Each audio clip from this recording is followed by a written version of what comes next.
Hello, students. This is Ambusa. I welcome all of you in this online session of biology. Students, as we are highly aware that the world is struggling with the pandemic of COVID 19, the only option for being secure is to make a social distance. Therefore, stay at home and be secure. Moreover, at this very time, you need to be cautious enough as far as your studies are concerned. So, I intend to provide you with a series of online lectures. Let us commence with Chapter 1, that is, the living world.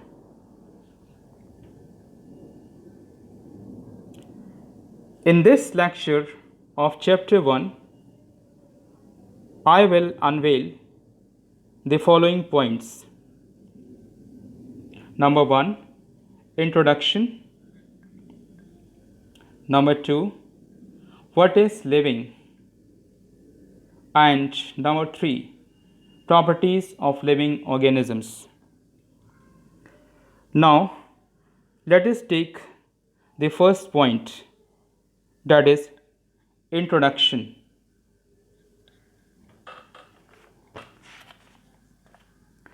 Dear students, till now you are studying a subject in the name of science. Now, I hail all of you in class 11th. Here you will study science in 3 different branches. These are physics, chemistry, and biology. In fact, from this juncture, you are going to start a new journey in your academic career that ends up at the very destination of your life. Therefore, pull your socks up, as this is only possible if you have a high degree of dedication, devotion, and persistent hard work. So, out of the 3 branches, I am concerned with biology, the subject which leads to medical and health services. Students, first question that strikes in mind is, what is biology? Biology is the study of life or study of living organisms. Now, observe this illustration. So many ideas might have been arising. Of course, the one very popular, that is, save trees and save the earth. Apart from this and many others, 2 ideas pertain with the theme of today. The first idea says that trees come from seed through different visible forms such as seedlings, plantlets, plants, etc. These visible forms appear one after the other as something invisible was inside the seed that is forwarded only. Yes, this is life, something that we can only feel, we can only realize, we can only interpret. Now, come to the second idea that says something which has life is a living organism.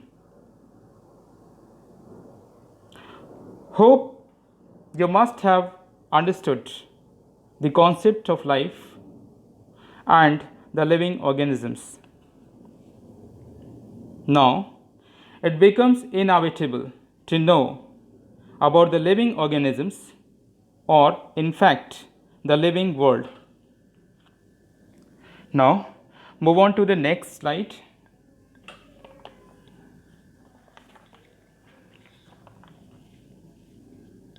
What is living?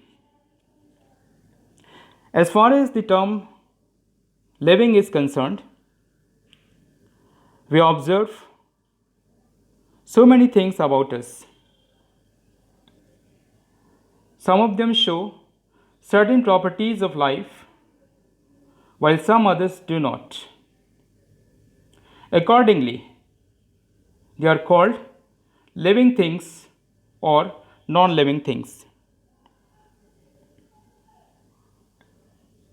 Today, we are going to discuss some basic properties of life that are, in fact, the characteristic properties of living things or living organisms. Now, moving on to the next slide. Properties of living organisms. Some basic properties of living organisms are as follows. Number 1, growth. Number 2, reproduction. Number 3, metabolism. Number 4, cellular organization. Number 5, consciousness. And the last, number 6, adaptation. Now, let us discuss one by one. First, growth.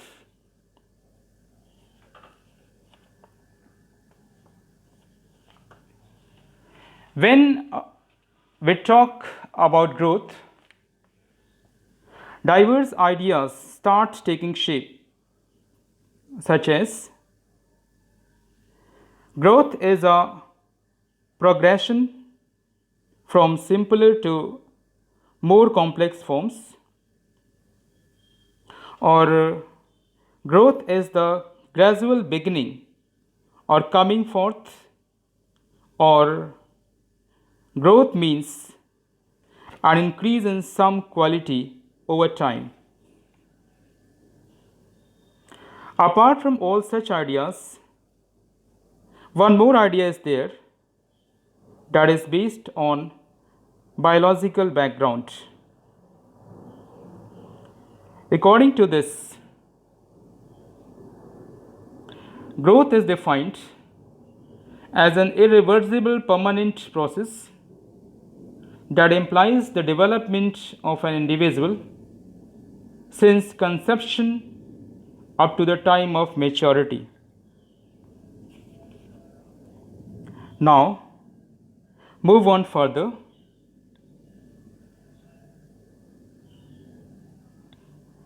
Growth has twin characteristics. Here, I'd like to tell you that there are two aspects of growth which are known as twin characteristics. These are, number 1, increase in mass of an individual, and number 2, increase in number of an individual.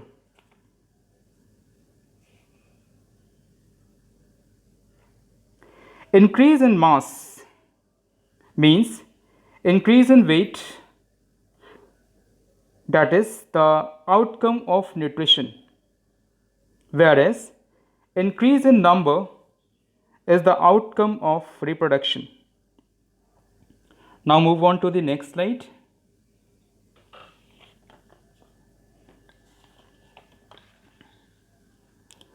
On this slide, we will study growth in unicellular as well as multicellular organisms.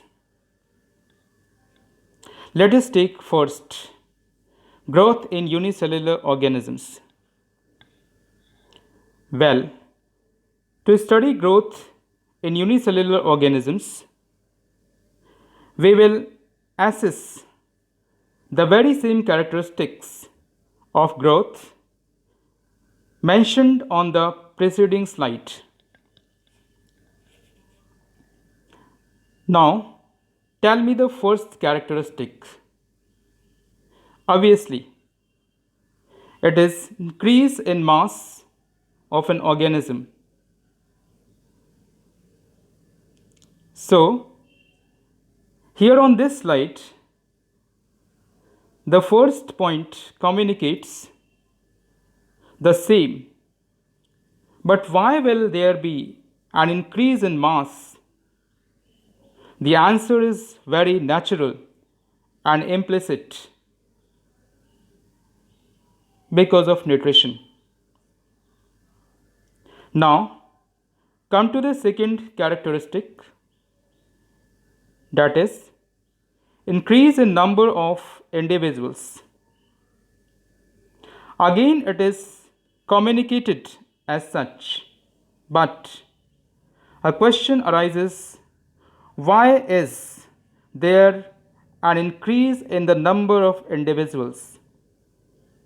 Again, we get an implicit answer behind this, and that is reproduction, which is in fact cell division in unicellular organisms. Now, growth in multicellular organisms. Growth in multicellular organisms is also assessed in the same way as we did in unicellular organisms. But here we come across slight differences. Now, taking into account the differences, we proceed with our discussion. In multicellular organisms, numerous cells are there. So, as per the first characteristic of growth is concerned, all the cells get nutrition and divide, resulting in an increase in the mass of individuals. Now, these individuals reproduce to increase their number, fulfilling the second characteristic of growth. Now, move on to the next slide. Conclusions. Well, two conclusions are being flashed on this slide. These conclusions are based on the preceding slide. The first conclusion says, in living organisms, the first characteristic of growth, that is, increase in mass of an individual, depends upon nutrition, which is something that implies the internal growth or intussusception. And the second conclusion says, in living organisms, the second characteristic of growth, that is, increase in number of an individual, depends upon reproduction. Now move on to the next slide.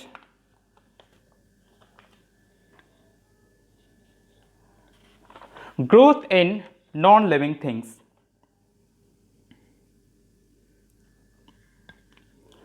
Non-living things also grow.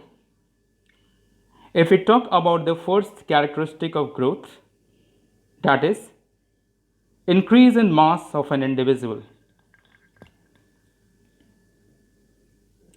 However, this kind of growth happens through the accumulation of material on their surface. Accordingly, it is external growth called accretion. Growth, therefore, cannot be taken as a defining property of living organisms. Now move on to the next slide. Non-living things showing growth.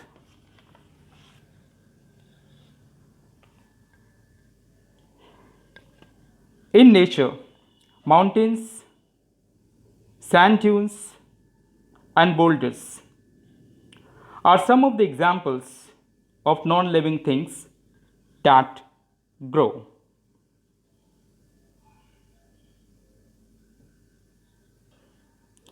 This is an illustration of mountain. Mountain is a natural elevation of the earth's surface.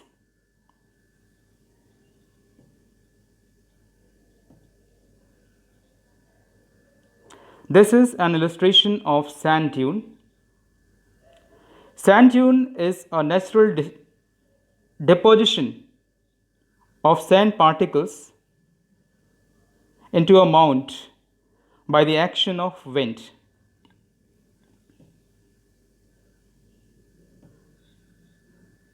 At the bottom, this is the illustration of boulder. Boulder is a large piece of rock. All these examples undergo growth by deposition of materials from outside on their surface. In case of mountain, the materials may be soil particles or some other things. In case of sand dunes, the materials are sand particles. In case of boulders, the materials are different types of minerals. Now move on to the next slide. Dear students, at this juncture, we have covered the first property of living organisms, that is growth. From here, I will proceed with the second property of living organisms, that is reproduction. Now let us begin. Living organisms can reproduce themselves to create new individuals called offspring that possess features more or less similar to that of their parents.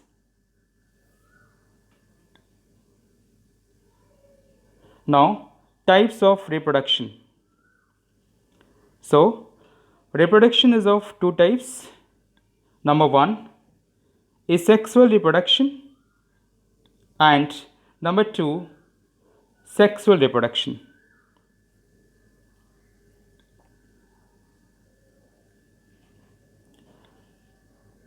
Now let us take the first, asexual reproduction.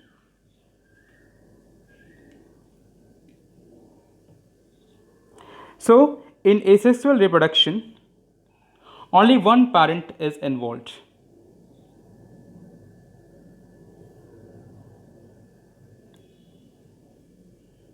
Gamete formation is absent.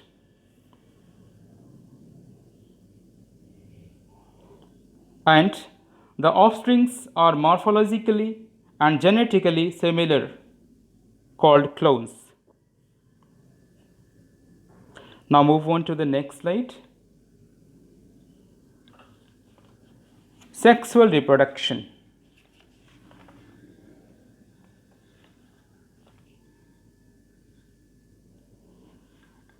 In case of sexual reproduction, two parents are involved.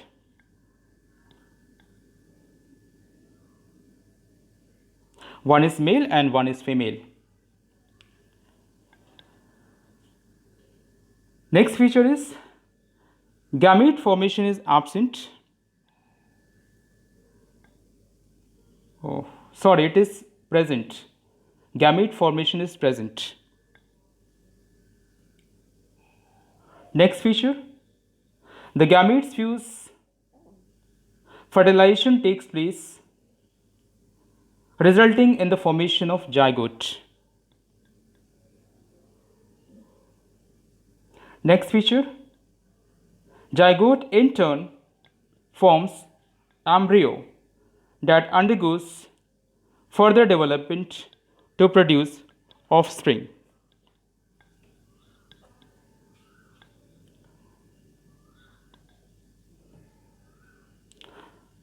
Last feature, since two parents are involved, therefore, variation is established. Hence, the concept of clone is no longer maintained. Students, these all, that is, what is asexual reproduction, what is sexual reproduction, you discussed in class 10th.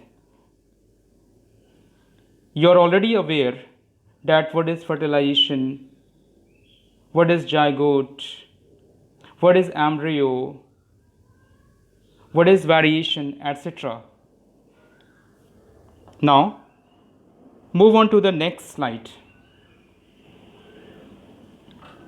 Examples of asexual reproduction.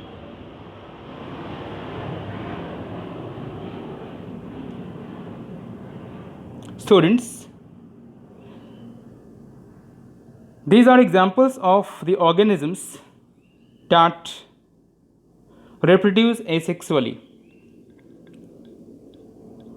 First is the fungi, which reproduce by spore formation. Next, yeast and hydra, they reproduce by budding. Next, planaria, it reproduces by regeneration. And the last, fungi, filamentous algae and protonema of mosses, they reproduce asexually by fragmentation.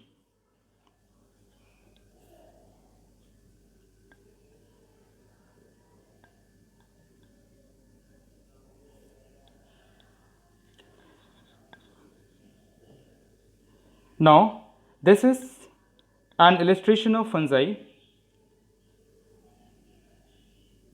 In this illustration, you are observing that the spore formation is taking place, by which these fungi reproduce. Obviously, here only one parent is, so it will be a asexual reproduction.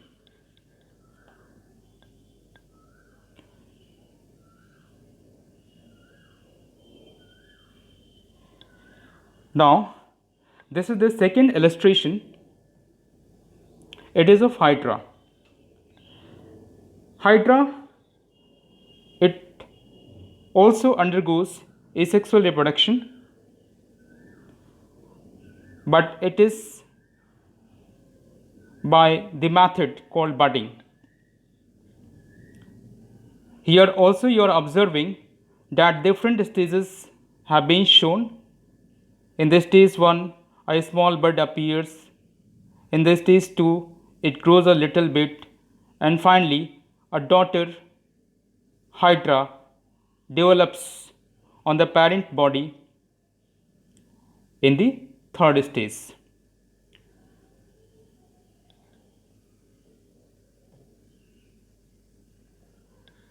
Now, this is the illustration of planaria. So, planaria undergoes asexual reproduction by regeneration. Here you are observing that the body gets broken into two fragments, and each fragment in turn develops into the new individual. Obviously, a single parent is involved in all these three illustrations. That is why this is asexual reproduction. Now moving on to the next slide.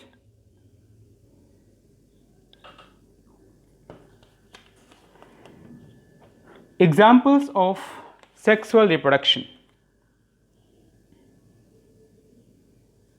Students, sexual reproduction is exhibited by multicellular eukaryotes such as fungi, plants, and animals.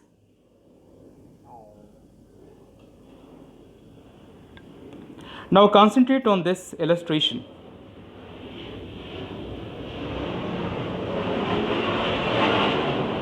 It shows some of the multicellular eukaryotes like penguin, some plants, and human beings.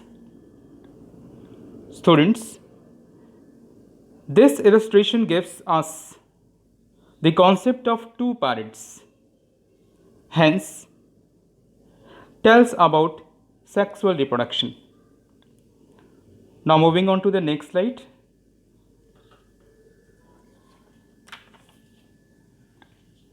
Reproduction synonymous with growth. That is, reproduction and growth give the same meaning. It is restricted for single-celled organisms only. As this statement says,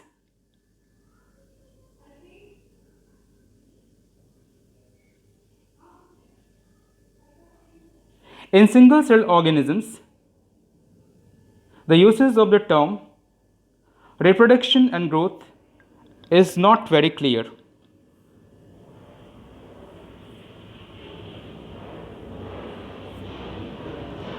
Now, why are these two terms synonymous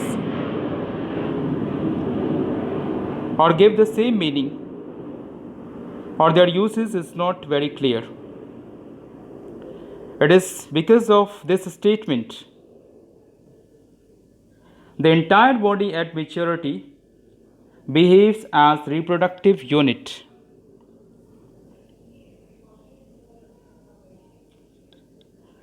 Now, when the entire body will behave as a reproductive unit, what would be the consequence? It is depicted in the next statement. The organism soon divides into offspring. In fact, this very event is the reproduction, resulting in an increase in the number of individuals. Now move on to the next slide.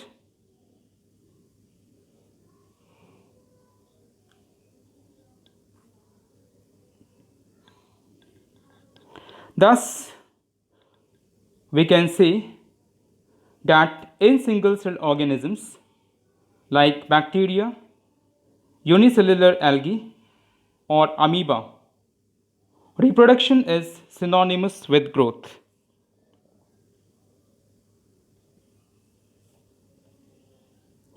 This can be understood by taking this illustration.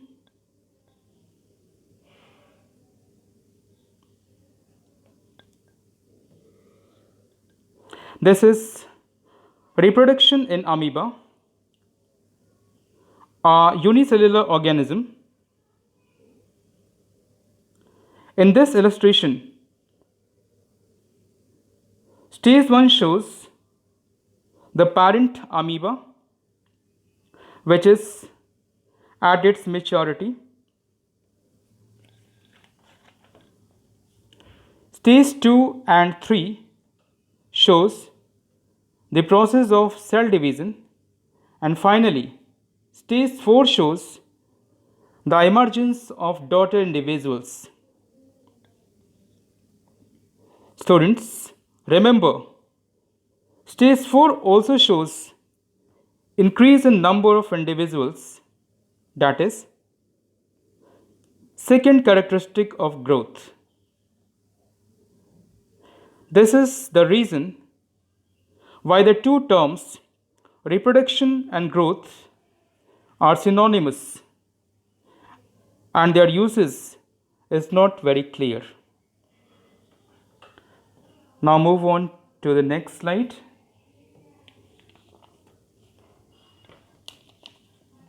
Reproduction not a defining property. There are many organisms which are living but do not reproduce at all. As this statement says,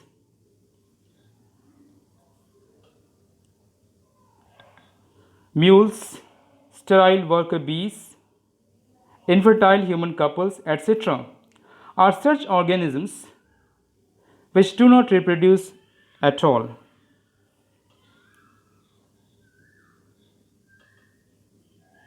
This is mule,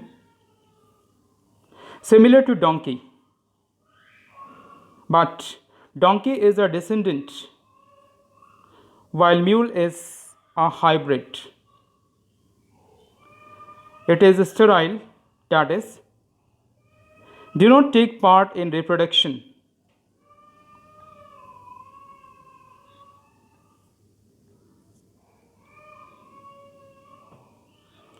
These are worker bees whose sole function is to collect nectar from different flowers, but do not take part in reproduction as these are sterile.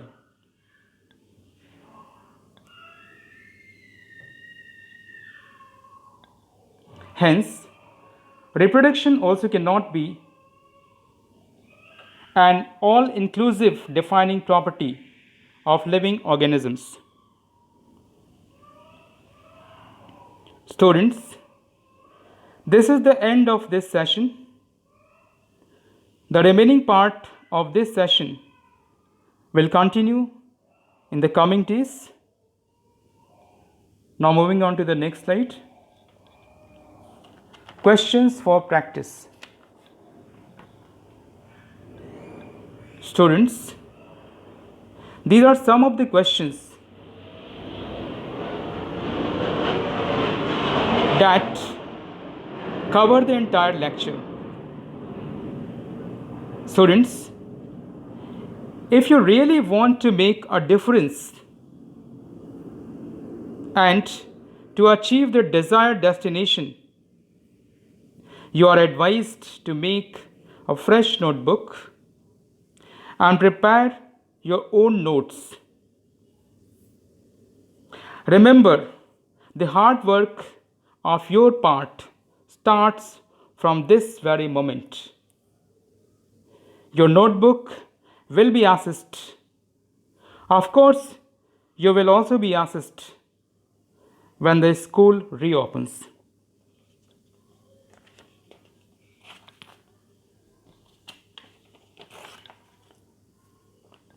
Thanks for listening to me. In the next session, I'll be back with new energy. Till then, take care, stay at home, and keep learning.